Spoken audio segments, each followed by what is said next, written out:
In my last video, I gave you 6 hacks to stick to your intermittent fasting plan without falling off. And here are 5 more hacks that will make your efforts foolproof. And if you stick around till the end, I'm also going to give you a list of 6 foods that will help you extend your fast by a couple of hours without breaking it.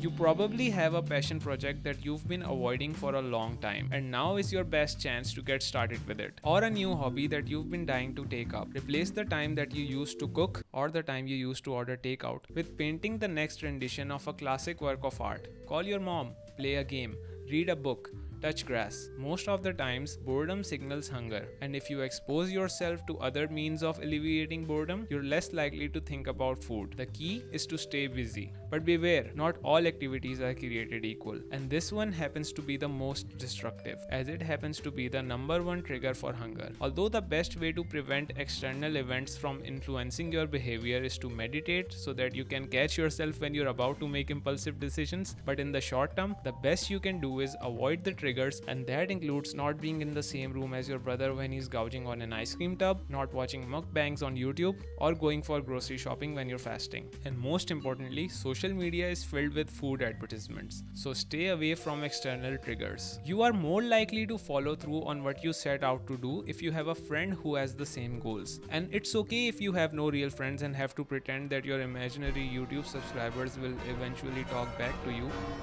Reddit and plenty of other online forums are filled with people who are willing to be your accountability buddies. You may be able to find someone on Twitter as well, but that's like swimming through sewage in search for gold. Unless you're following my account, of course. So find a partner. Most people, when they break their fast, have a tendency to overeat to make up for all the good work they've put in. It's natural to want to eat more when you start eating, but ask yourself, do I really need to? Or is it just me trying to reward myself for not getting to eat all these past hours? And that brings me to what we discussed earlier, that fasting is voluntary. You are the one in control, no one else. It's not a restriction, it's an upgrade. You chose it for yourself because you want what's better for you. Always remember that and avoid falling into the overeating trap. And before I tell you the 6 foods you can consume while fasting, let's get the most important point over with.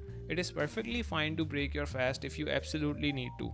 Sure, you may be able to burn an extra pound of fat, but that's of no use if you're dead, or worse, unconscious when you absolutely need to be conscious. Give yourself a free pass every once in a while. And now for what you can consume during a fast. You probably already know that you can't eat during a fast, but you absolutely can and should drink water. But that's not all.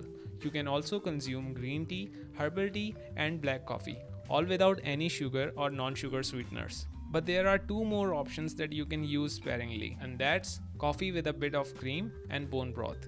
And yes, it's true, a bone broth fast is not a clean fast, and even with a little cream in your coffee, you're not doing a true fast, but sometimes that's okay too. Because sure, you'll be knocked out of your fasting state for a while, but soon you'll get back into it. But try your best to only stick to the first 4 options. But when you officially do break your fast, you have to make sure that you're eating the right foods. To learn more about the worst foods you can break your fast with that send your efforts down the drain, watch this video.